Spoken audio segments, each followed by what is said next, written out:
आज की वीडियो में आप देख सकते हो कि भाई मेरे पास एक बैटरी चार्जर है और इस चार्जर से हम इस टाइप की 4 लिथियम आयन बैटरी को एक साथ में चार्ज कर सकते हैं।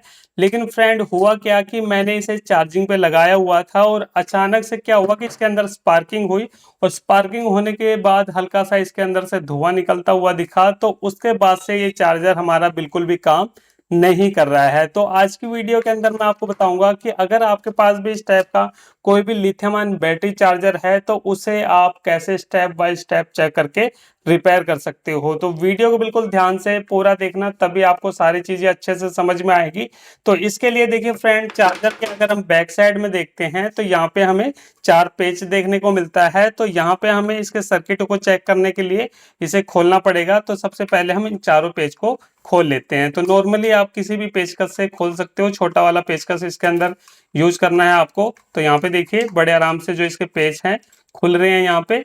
तो यहाँ पे फ्रेंड मैं सारी चीजें आपको स्टेप बाय स्टेप लाइव दिखाने की कोशिश करता हूँ अपनी हर एक वीडियो के अंदर, ताकि आप अच्छे से सारी चीजों को समझ सकें। तो यहाँ पे देखिए हमने इसके चारों पेज को खोल लिया है। तो अब उसके बाद देखिए फ्रेंड, जब भी आप किसी भी डिवाइस को खोलते हो तो आपको झटके से उसके ऊपर के ढक्कन को नहीं उठाना, आपको प्यार से सारी चीजें खोलनी है। हो सकता है कोई वायर उखड़ जाए या फिर टूट जाए, फिर आपको समझने में प्रॉब्लम हो जाए, इसलिए आपको हमेशा प्यार से सारी चीजें खोलनी होती है। तो यहाँ पे पेज को हमने खोलने के बाद इसके ढक्कन को बिल्कुल हम प्यार से उठाएंगे। ये देखिए इस तरीके से हम प्यार से इसको आराम आराम से जोर लगा के उठाएंगे।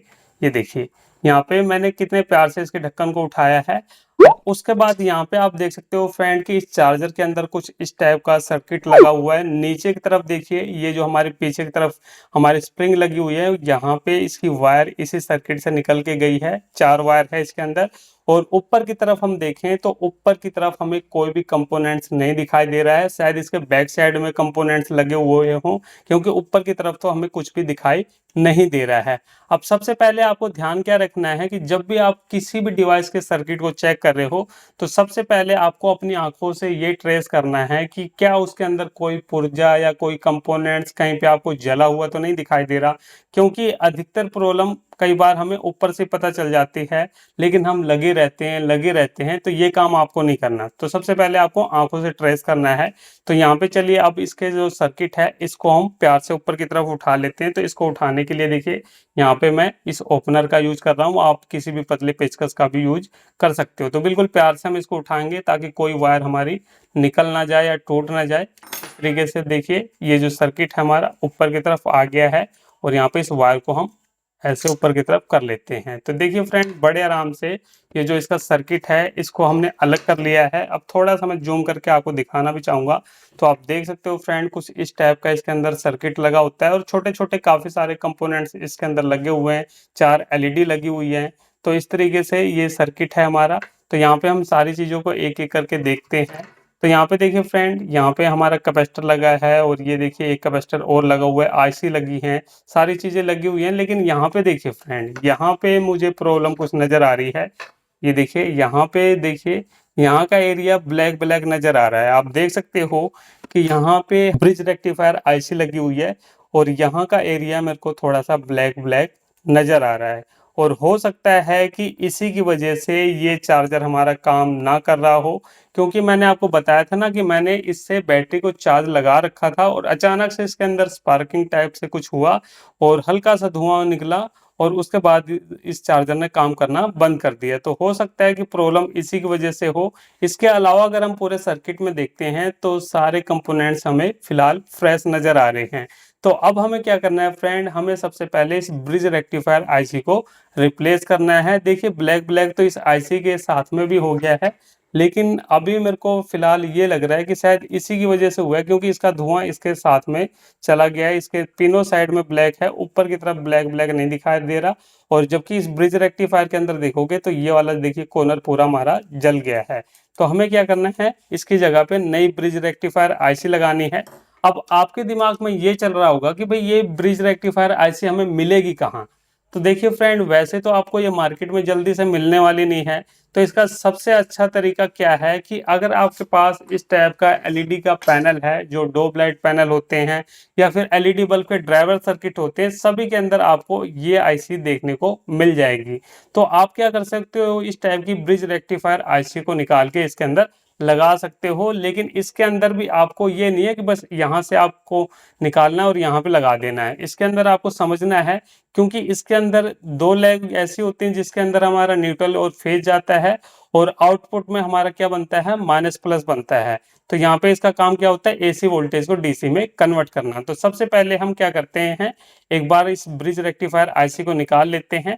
अब इस आईसी को निकालना कैसे है, देखिए फ्रेंड, इस आईसी को अगर आप सोच रहे हो कि हम आयरन की मदद से निकाल लें, तो ये थोड़ा सा मुश्किल हो जाता है, क्योंकि अगर हम इससे निकालते हैं तो ये जो पूरी हमारी सीट होती है ना, ये एल्युमिनियम की होती है, जिसकी वजह से सारी गर्मी ये पूरी फैल जाती है, जिसकी वजह से ये निकल नहीं पाता।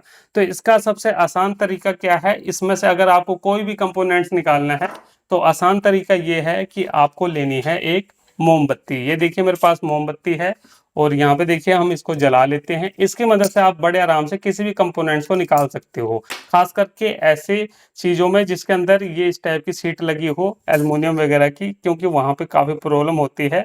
तो यहाँ पे इसको हम थोड़ा सा खड़ा करने के लिए मोम को पिघला लेते हैं। ये देखिए इस तरीके से हमने पिघलाया और इसको हम खड़ा कर देते हैं। अब उसके बाद देखिए फ्रेंड, यहाँ पे हम क्या करेंगे, एक दो चिमटी लेंगे, इसको मैं थोड़ा सा साइड में कर देता हूँ। सारा तरीका मैं आपको बता रहा हूँ ताकि आप अच्छे से इस काम को कर पाओ। और उसके बाद देखिए यहाँ पे हम इसको नीचे से हीट करेंगे। बहुत ही जल्दी ये हमारी प्लेट हीट हो जाएगी और ये अपनी पकड़ छोड़ देगा। तो यहाँ पे देखिए फ्रेंड, मेरे पास वैसे एसएमडी मशीन भी थी, लेकिन मैं आपको वो तरीका बताता हूँ वीडियो के अंदर जिसे इस्तेमाल हर कोई कर पाए, क्योंकि एसएमडी मशीन हर किसी के पास हो ऐसा ज़रूरी नहीं है। क्योंकि मेरे अधिकतर वीडियो वही लोग देखते हैं जो कि अपने घर की छोटी मोटी चीज़ों को खुद रिपेयर करना सीखना चाहते हैं। तो इसीलिए फ्रेंड मैं इजी वे में बताने की कोशिश करता हूँ। तो अब देखिए हम दूसरी चिमटी से इस ब्रिज रेक्टिफायर आईसी को उठाने की कोशिश करेंगे। देखिए बड़े आराम से हमने इसे निकाल लिया है। तो यहाँ पे देखिए अब ये शायद थोड़ा सा ठंडा हो गया है। तो ये है फ्रेंड ब्रिज रेक्टिफायर आईसी। अब इसके अंदर देखिए, वैसे तो नंबर लिखा होता है यहाँ पे, पता नहीं आपको वीडियो के अंदर दिखाई दे रहा है कि नहीं दिखाई दे रहा, लेकिन फिर भी मैं आपको दिखाने की कोशिश कर रहा हूँ ताकि आप इसके अंदर गलती ना करें। क्योंकि अगर आपने इसे लगाने में गलती कर दी तो क्या होगा कि हमारा पूरा सर्किट खराब हो सकता है। तो ये चीज़ आपको ध्यान में रखनी है।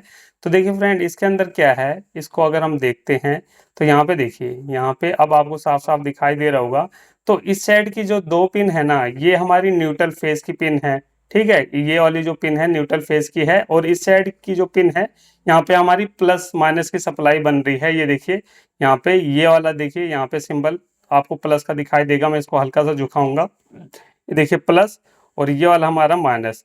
तो ये प्लस हो गया, ये माइनस हो गया। तो यहाँ पे डीसी सप्लाई बन रही है। तो आपको इसी हिसाब से इसको लगाना है कि प्लस हमारा इसी साइड में रहे।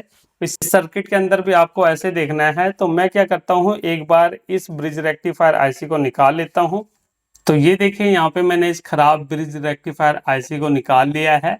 तो यहाँ पे अब हमें क्या करना है, ये जो हमने दूसरा ब्रिज रेक्टिफायर आईसी लिया है, इसको हमें इस सर्किट में लगाना है। तो लगाते समय मैंने आपको बता ही दिया है कि प्लस माइनस का आपको खास करके ध्यान रखना है। यहाँ पे एक बार आप इस तरीके से भी समझ सकते हो। ये देखिए यहाँ पे ये हमारा एक कैपेसिटर लगा हुआ है। ठीक है, अब कैपेसिटर का ये वाला जो ट्रैक है, इसकी माइनस वाला ट्रैक यहाँ पे आ रहा है इस पॉइंट पे, और प्लस वाला हमारा इस साइड पे आ रहा है। यहाँ पे देखिए प्लस माइनस का सिंबल भी दे रखा है, ये प्लस का है और ये माइनस का है। तो इसी सेम तरीके से आपको इसे लगाना है, जैसे कि ये है हमारे पास। ठीक है, ये हमारी जो ब्रिज रेक्टिफायर आईसी है, तो इसके अंदर आपको प्लस माइनस देख लेना है किस साइड में है। ये देखिए यहाँ पे शायद कैमरे के अंदर इतने अच्छे से आपको नहीं दिख रहा होगा। ये देखिए ये हमारा प्लस है, तो इसको हम कुछ इस तरीके से रखेंगे। तो यहाँ पे देखिए ये हमारा प्लस हो गया, ये माइनस हो गया, तो ये बिल्कुल सही आ रहा है। तो इसको हम कुछ ऐसे रख देंगे, ये प्लस माइनस ऐसे आ गया हमारा, और उसके बाद यहाँ पे इसको हम सोल्डिंग कर देंगे। तो मैं यहाँ पे फटाफट सोल्डिंग कर देता हूँ। ये देखिए फ्रेंड, यहाँ पे मैंने इस ब्रिज रेक्टिफायर आईसी को लगा दिया है। अब उसके बाद ये देखिए, जब हम सोल्डिंग कर रहे थे तो इसके पीछे वाली वायर निकल गई थी। तो चलिए इसको भी हम जोड़ लेते हैं, क्योंकि हीट होने की वजह से ये वायर हमारी निकल गई थी। तो इसको एक वायर को हम यहाँ पे जोड़ेंगे। यहाँ पे हमने दूसरे को जोड़ दिया है। तो यहाँ पे देखिए फ्रेंड, हमने ब्रिज रेक्टिफायर इसी को लगा लिया है। अब उसके बाद हम क्या करते हैं, इसको सेम उसी तरीके से एक बार पैक करते हैं और देखते हैं कि जो हमारी प्रॉब्लम है वो सोल्व हुई कि नहीं हुई। तो इसके लिए देखिए हम इसको दोबारा से उसी तरीके से पैक करेंगे। ये मैंने ऐसे रखा और उसके बाद यहाँ पे देखिए ये पत्ती अपनी जगह पे, ये जो साइड वाली पत्तियां हैं ये अपनी जगह पे आने के बाद हमें ऐसे प्रेस कर देना है। ये देखिए कुछ इस तरीके से सारी चीजें अपनी जगह पे लग गई हैं। तो यहाँ पे अब हम क्या करते हैं, इसके अंदर इस सेल है इसको डालते हैं। ठीक है, इस तरीके से मैं अभी एक बार पूरा नहीं बंद कर रहा, हो सकता है कि इसके अंदर काम ना ही करे, लेकिन चलो सेल डालने के बाद भी पता चल जाएगा हल्का हल्का। तो ये देखिए फ्रेंड, यहाँ पे जैसे मैंने सेल को डाला तो इसके अंदर ग्रीन लाइट जल रही है। तो यहाँ पे कुछ तो भाई काम करने लगा, क्योंकि जब ये पहले खराब हो गया था ना तो ये लाइट वगैरह कुछ भी काम नहीं कर रही थी सही से। ठीक है, लेकिन अब यहाँ पे लाइट वगैरह जल रही है, मुझे लग रहा है शायद ये अब चार्ज करेगा। तो अब मैं इसको क्या करता हूँ, इसको प्लग में लगाता हूँ। तो ये देखिए फ्रेंड, ये है मेरा एक्सटेंशन बोर्ड, इसके अंदर हम इसको अब लगाते हैं और देखते हैं। तो ये देखिए फ्रेंड, यहाँ पे मैंने जैसे इसको लगाया तो आप देख सकते हो कि हमारे चार्जर की चारों एलईडी रेड हो गई है। इसका मतलब क्या है कि यहाँ पे ये बिल्कुल बढ़िया तरीके से चार्जिंग कर रहा है, इसमें अब कोई दिक्कत वाली बात नहीं है। तो यहाँ पे फ्रेंड मेरा जो चार्जर है ये रिपेयर हो चुका है, इसके अंदर सिर्फ हमारे ब्रिज रेक्टिफायर की प्रॉब्लम थी जिसकी वजह से ये अंदर का जो पूरा सर्किट है वो काम नहीं कर रहा था। तो चलिए फ्रेंड, फिर मिलते हैं नेक्स्ट वीडियो में कुछ नए टॉपिक साथ, तब तक के लिए जय हिंद, वंदे मातरम।